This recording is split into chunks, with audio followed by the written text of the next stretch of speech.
Au fil des éditions, Bien Urbain a laissé son empreinte dans la ville.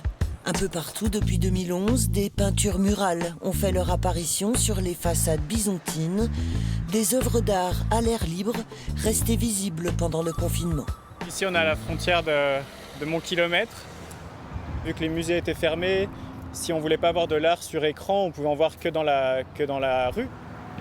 C'est le manque de liberté qui m'a vraiment étonné, puis à quel point on s'adaptait facilement à ça. Puis le rapport à l'espace public qui est au cœur de ce qu'on fait avec Bien Urbain, qui était vraiment chamboulé.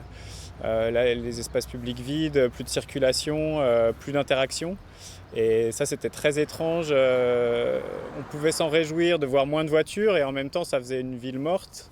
Et ça, c'était effrayant. Habituellement, le printemps est synonyme d'une activité intense. L'équipe de l'association Juste Ici, organisatrice de l'événement, accueille les artistes en repérage, peaufine les projets.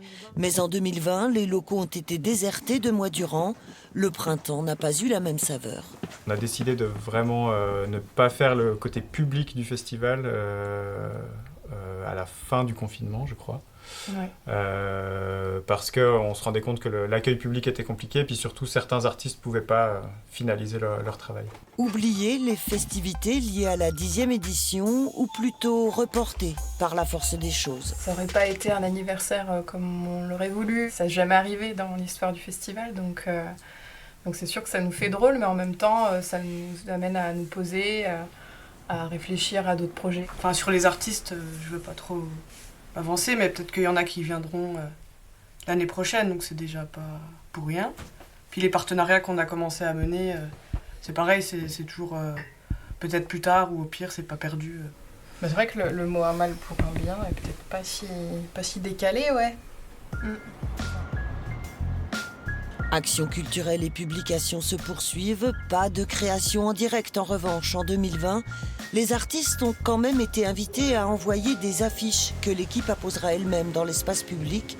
Une version furtive de Bien Urbain en attendant 2021.